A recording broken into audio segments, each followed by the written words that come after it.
Kajamalai colony, Karunanidhi காலனின்னு இருக்கும். ஓ ஓ அதனால எல்லாம் போய் அந்த போர்டை உடைக்கிறோம். தலைவர் வந்தார், வந்த பொண்ணு அவரா டிக்கடிச்சு ஆதித்ய அமைச்சர்னு அறிவிச்சு இயக்கம் ஈடுபட்டது. நம்ம தோர்ந்து போனோம். அடுத்தது திரும்ப 2003 வரேன் முதலமைச்சர். இன்னைக்கு எதிர்கட்சின்ற ஒரு இடத்துல நிக்கிறது கூட அதிமுக இல்லாம இருக்குதே. திராவிட முன்னேற்ற கழக ஆட்சியிலே அவங்களுக்கு பல திட்டங்கள் முடக்கப்பட்டு விட்டது. 1984 எம்எல்ஏ சீட்டு கிடைக்குது. அப்போ தலைவர் புரூக்ளின் மருத்துவமனையில் ஹாஸ்பிட்டலில் இருக்கார். அம்மா கொண்டு வந்த அத்தனை திட்டமும் பொன்னெடுத்திலே பொறிக்கப்பட வேண்டிய திட்டம். வேற யாரும் இருந்தால் இந்த இயக்கத்துக்கு தலைமை ஏற்றா உண்மையிலே கட்சியை கட்டி காக்க முடியாது. அந்த 4 ஆண்டு முதல்ல இருந்தாங்கல்ல முதலமைச்சரா, சரி இருந்தப்ப அவங்க என்னென்ன பணிகளாருன்னா அத்தனையும் செஞ்சார். புரட்சி தமிழர் எடப்பாடியார் அவர்கள் இப்போ 2 கோடிக்கு மேலே தொண்டர்களை சேர்த்துருக்காங்க. தொண்டர்களாம் கீழே வலுவா இருக்காங்க. நேயர்கள் அனைவருக்கும் வணக்கம். இப்படிக்கு இவர்கள் யூடியூப் சேனல் மூலமாக மீண்டும் உங்கள் அனைவரையும் சந்திப்பதில் மிக்க மகிழ்ச்சி. இன்னைக்கு அரசியல்லே பாத்தீங்கன்னா எத்தனையோ மூத்தவர்கள் இருக்கிறாங்க.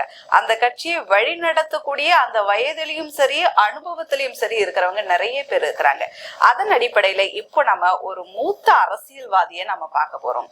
இவர் அதிமுகவுல எம்ஜிஆர் அவர்களிடமும் ஜெயலலிதா அம்மா கூடவும் இப்போ எடப்பாடி ஐயா கூடவும் பயணிச்சுட்டு வராங்க. வேற யாரும் இல்ல, முன்னாள் துணை சபாநாயகர் வரகூர் அருணாச்சலம் ஐயாவை தான் இப்ப நம்ம பார்க்க போறோம். அதிமுகவுல பயங்கர சலசலப்பு போயிட்டு இருக்குன்னு சொல்றாங்க. சோ எலெக்ஷன் அடுத்த வருஷம் வரப்போகுது. எப்பேற்பட்ட தீர்ப்பு மக்கள் கிட்ட இருந்து எதிர்பார்க்கலாம், இப்படி பல விஷயங்களை பழைய நிறைய விஷயங்களை ஞாபகப்படுத்தி இன்னைக்கு ஐயா பேச போறாங்க. வாங்க ஐயாவை சந்திக்கலாம். ஐயா வணக்கம்.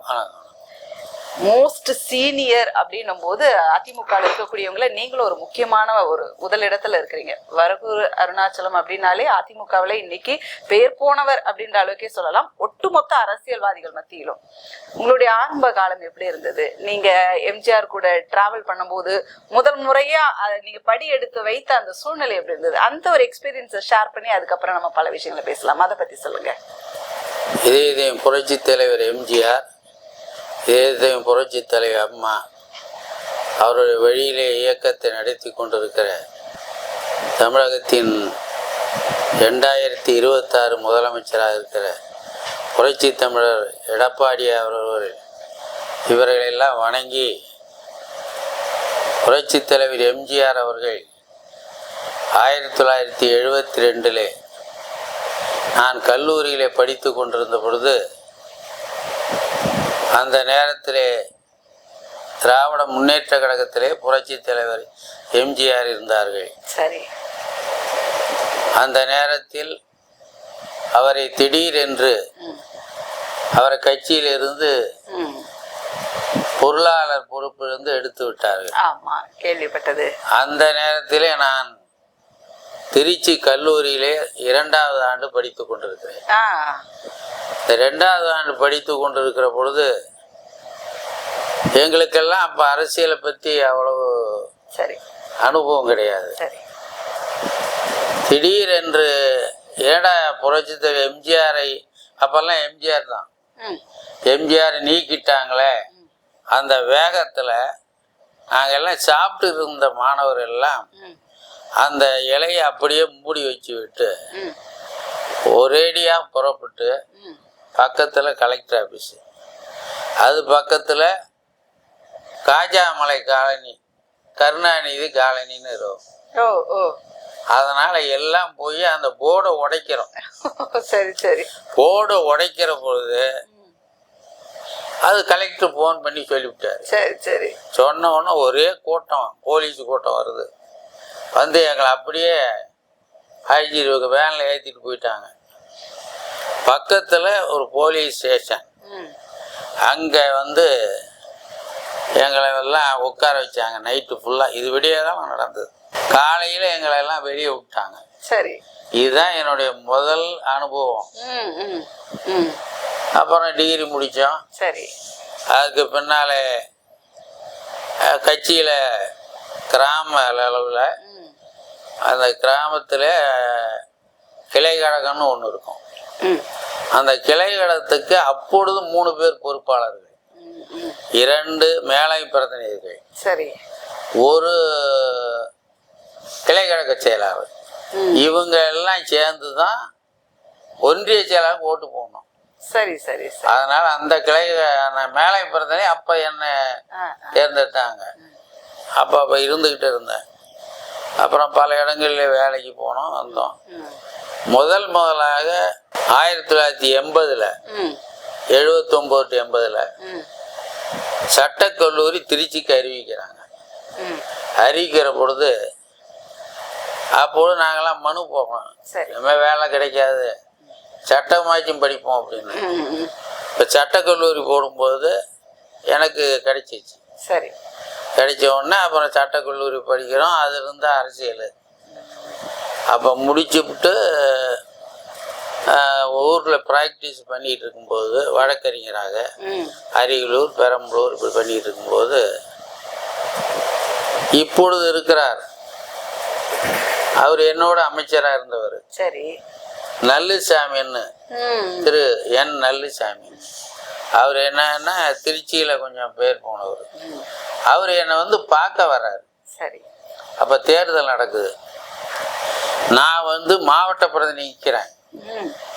மாவட்ட பிரதிங்கிறது ஒன்றியத்துக்கு 2 பேர் ஓட்டு போடலாம், ஒன்றிய செயலாளர் சேர்ந்து மாவட்ட செயலாளர் போடலாம். சரி. அவரா என்னை பார்க்க வரும்பொழுது சந்தித்து, நீங்கள் யார், ஒரு அதிமுகவில் இருக்காராம, லா படிச்சிருக்காருன்னு பார்க்க வர்றாரு. வந்த உடனே நான் தாங்க எனக்கு சொல்கிறேன். அன்றைக்கி அவருக்கு அறிமுகம். அது இருந்து சட்டக்கல்லூரி. அப்புறம் 1980 மறைந்த அருமை அண்ணன் பாவுசா அவர்கள், அவர் தான் பொதுச் செயலாளர். அப்போ தான் தேர்தலை அறிவிக்கிறாங்க. அறிவித்தோடனே முதலாக எனக்கு தேர்தல் நின்னது மாவட்ட பிரதிநிதிக்கு. 8 பேர் நிற்கிறாங்க. சரி. நாங்கள் 2 பேர் ஜெயிக்கிறோம். அதில் 95 ஓட்டு எனக்கு, இன்னொருத்தருக்கு 90 ஓட்டு.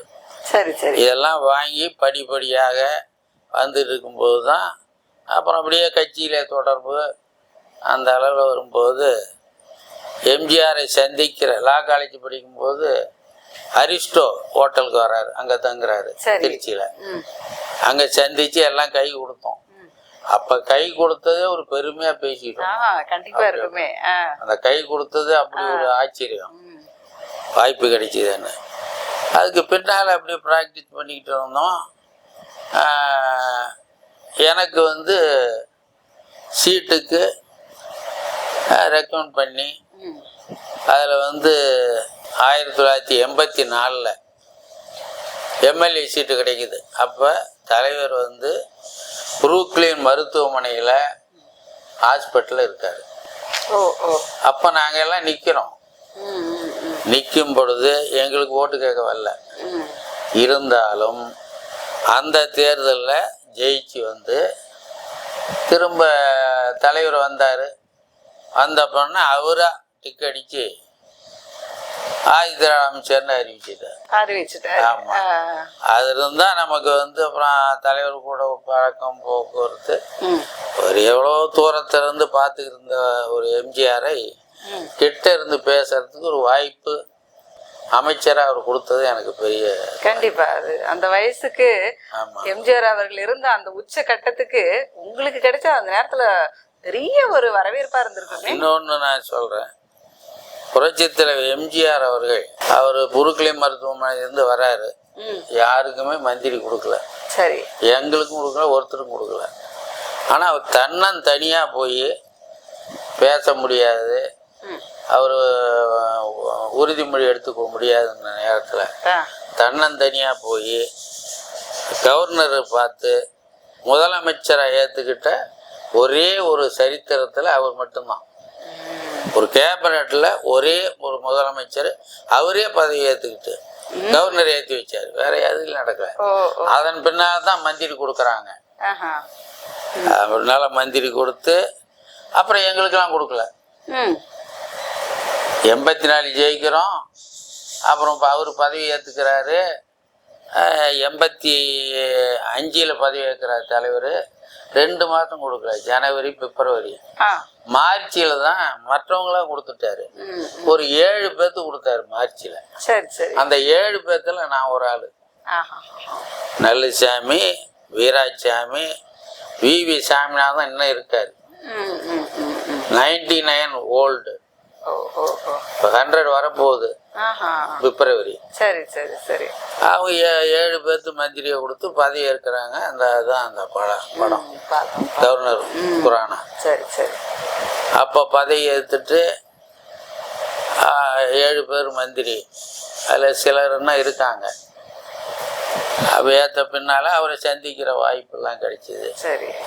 அப்புறம் அப்படி தொடர்ந்து பணியாற்றிட்டோம். இப்படியா எம்ஜிஆர் அவர்களுடைய அந்த காலகட்டத்தை அப்படியே கடந்து நீங்க அம்மா கிட்ட வரும்போது எந்த மாதிரியான வித்தியாசத்தை பார்த்தீங்க? எப்படி இருந்தது அந்த நேரத்துல? எனக்கு எம்ஜிஆர் கிட்ட முதல்ல இந்த எம்ஜிஆர் வெற்றி பெற்ற பின்னால ஆண்டிப்பட்டியில நன்றி சொல்ல வராரு. சரி. நன்றி சொல்ல வரும்போது அப்போ மரியாதைக்குரிய அருமை என்ன நடமாடும் பல்கலைக்கழகம் இவர் நாவலர் அவர்கள் மற்றும் பலரெல்லாம் மந்திரிலாம் வந்திருக்காங்க. கே திருநாவுக்கரசு இவ்வளோ பேர் வரும்பொழுது அந்த கூட்டத்துக்கு யார் தலைமைன்னு போடல. ஆண்டிப்பட்டியில் ஆண்டிப்பட்டி கூட்டத்துக்கு நன்றி சொல்ல வரார் மக்களை பார்த்து. யார் தலைமையில் இதில் கலெக்டர் வரதராஜன் அப்போ ஒருத்தர் இருந்தார். எல்லாம் கேட்டு வராங்க யார் ஒரு தலைமை, ஒருத்தருக்கும் போடலையே அப்படின்னு. திடீர்னு என்னை கலெக்டர் கூப்பிட்டாரு. எம்ஜிஆர் உங்களை தலைமையாக போட்டிருக்காரு இந்த கூட்டத்தில். அது உண்மையிலே என் வாழ்நாள மறக்க முடியாது. கண்டிப்பா எவ்வளோ பெரிய விஷயம். ஆமாம், அதில் தலைமை போட்டு போய் நடத்து அப்படின்னாரு. அது ஒரு பெரிய பாக்கியம். நீங்க அம்மா கிட்ட வரும்போது அந்த ஒரு மாற்றங்கள் எப்படி இருந்தது? நிறைய வித்தியாசங்கள் இவங்களை கொண்டு வந்தாங்களே, பெரிய ஆளுமையா இருந்தாங்க இல்லையா அவங்க இருந்த வரைக்குமே, ஒரு அயன் லேடி. எப்படிப்பட்ட மாற்றங்கள் நீங்க பாத்தீங்க? எதெல்லாம் பெஸ்ட் நீங்க பாத்தீங்க உங்களோட டைம்ல? அம்மா கொண்டு வந்த அத்தனை திட்டமும் பொன்னெடுத்திலே பொறிக்கப்பட வேண்டிய திட்டம். அவங்க இருந்த வரைக்கும் கரண்ட் எந்த காலத்திலையும் தட்டுப்பாடே வந்ததில்லை. அவர் அயன் லேடின்னு பேர் பெற்றவங்க. அப்படி அவங்க இந்த தொட்டில் கிடந்த மழை எல்லா திட்டம் கொண்டு வந்தாங்க. தாலிக்கு தங்கம் அதெல்லாம் சொல்லிகிட்டே போகலாம். அவங்க 96 ஒரு தடவை இருந்தாங்க. இப்போ தம்பிக்கு மெஜாரிட்டி அதிகப்படியாக ஜெயிச்சாங்க. ஜெயிச்ச பின்னாலே அடுத்த தடவை இயக்கம் பட்டது. நம்ம தோர்ந்து போனோம். அடுத்தது திரும்ப 2003 வராங்க முதலமைச்சராக வரும்போது என்ன துணை சபாநாயகரும் அருமை அண்ணன் காளிமுத்து அவர்களை சபாநாயகரும் போட்டாங்க. அதில் அவங்க கூட அம்மா கூட பழகுத ஒரு வாய்ப்பு கிடைச்சது. கண்டிப்பா இப்பேற்பட்ட ஒரு பெரிய கட்டி காக்கப்பட்ட ஒரு கட்சி அதிமுக. எதிர்கட்சின்னே இவங்க யாருமே நிர்ணயிக்கல, அப்பேற்பட்ட ஆளுமையில நின்னாங்க. இன்னைக்கு எதிர்கட்சின்ற ஒரு இடத்துல நிக்கிறது கூட அதிமுக இல்லாம இருக்குதே, உட்கட்சியிலே இவ்வளவு சலசலப்பு இருக்கு அப்படின்ட்டு பொதுமக்கள் மத்தியிலையும் நிறைய பேர் இது ஒரு கேள்விக்குறியாவே வச்சிருக்காங்க. என்ன ஆச்சு இங்க? எதிர்கட்சி தான் அதிமுக. எதிர்கட்சின்னு சொல்லிக்கிற அளவுக்கு கூட அந்த பவர்ல இல்லையே. பவர்ல இருக்காரு. இப்ப மரியாதைக்குரிய புரட்சி தமிழர் எடப்பாடியார் அவர்கள் அவர் அம்மா விட்டு சென்ற பணிகளை அந்த 4.5 ஆண்டு முதல்ல இருந்தாங்கல்ல முதலமைச்சரா, சரி இருந்தப்ப அவங்க என்னென்ன பணிகள் ஆட்டினா அத்தனையும் செஞ்சாரு. கிராமத்துல இன்னும் போய் கேட்டீங்கன்னா எடப்பாடினா தெரியுது. அந்த மகாராஜனா 2500 ரூபா பொங்கலுக்கு கொடுத்தாங்களேன்னு சொல்றாங்க. அது மட்டும் ஒரு கட்சியை வலுவாக்கக்கூடிய ஒண்ணு. 2500 ரூபாய் கொடுத்தாங்க இவரா அப்படின்னு சொல்றதுக்கு தாண்டி அரசியல் எவ்வளவு இருக்கு. ஏடிஎம்கேன்றது எவ்வளோ பெருசு, எவ்வளவு பெரிய கோட்டை இல்லையா? இப்பவும் ஏடிஎம்கேவுக்கு பொதுச் செயலாளருக்கு தேர்தல் வந்தது. சரி, தேர்தல் கிளை செயலாளர்கள் தான் போடணும். கிளை செயலாளர் அங்க இருக்கிறவங்க போட்டு மாவட்ட பதவி இவங்கெல்லாம் போட்டு தான் இவரை பொதுச் செயலாளர் தேர்ந்தெடுத்தாங்க ஏகமானதான். சரி, அப்படி தேர்ந்தெடுத்து அவர் பொதுச் செயலாளர் அண்ணா இருக்காங்க. இப்போ கிட்டத்தட்ட அம்மா 1,70,00,000 பேர்கள் உறுப்பினர் வச்சுட்டு போனாங்க. இப்போ புரட்சி தமிழர் எடப்பாடியார் அவர்கள் இப்போ 2 கோடிக்கு மேலே தொண்டர்களை சேர்த்துருக்காங்க. தொண்டர்கள்லாம் கீழே வலுவாக இருக்காங்க. ஏதோ சில தலைவர்கள் பிடிக்காம பேசிக்கிட்டு இருக்காங்க. தொண்டர்களை பற்றி நீங்கள் கிராமத்தில் போனீங்கன்னா இன்னும் ஏடிஎம்கே தொண்டர்கள் அப்படியே இருக்கார்கள். புது தொண்டர்களும் வந்து இணைஞ்சிக்கிட்டு இருக்காங்க. ஒரு தேசிய கட்சி கூட ஏடிஎம்கே பக்கம் நெருங்குறதுக்கு பயந்த ஒரு காலகட்டத்துல இன்னைக்கு கூட்டணி இருந்தாதான் அதிமுக நிக்குன்ற நிலைமை இருக்கு. பிஜேபி கூட இருக்கணும் அப்படின்ற மாதிரியான ஒரு சூழ்நிலை இருக்கு. இதெல்லாம் எப்படி நீங்க பாக்குறீங்க? இது எந்த அளவுக்கு அதிமுக வளர்ந்து இருக்குன்றதுக்கான ஒரு சைனே இல்லையே. வளர்ந்து இருக்குங்கிறது நீ தேர்தல் தாங்க தெரியும். அது நம்ம இப்ப வந்து 234 தொகுதி, 234 தொகுதியில ஜூலை 7 வந்து ஆரம்பிச்சாரு. ஆரம்பிச்சு இப்போ வரைக்கும் 153 தொகுதியை முடிச்சிருக்கிறார்.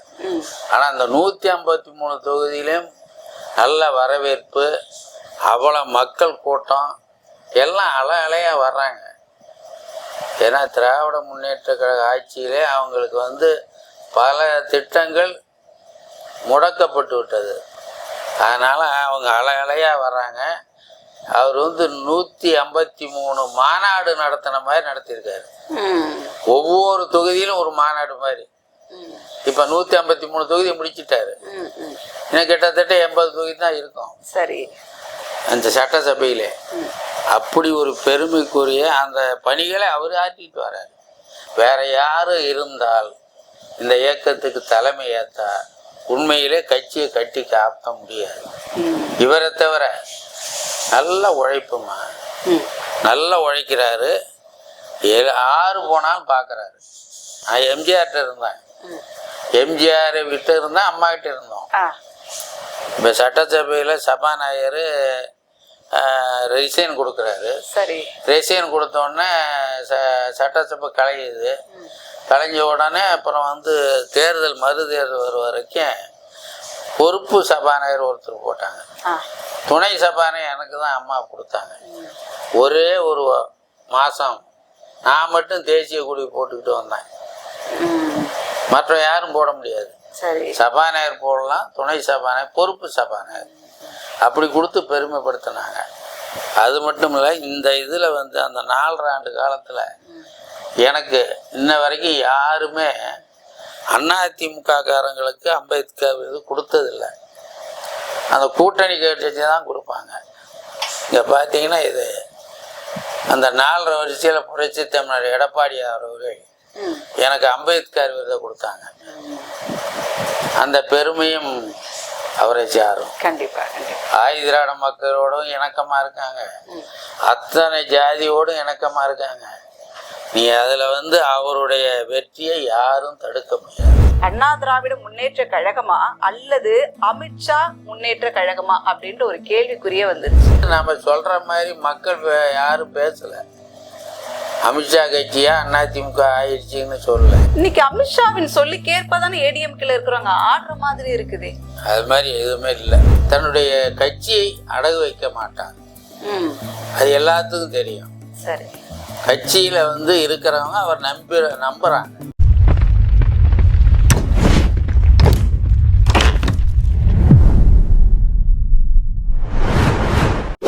ஷேர் பண்ணுங்க, சப்ஸ்கிரைப் பண்ணுங்க, மறக்காம பெல் பட்டனை கிளிக் பண்ணுங்க.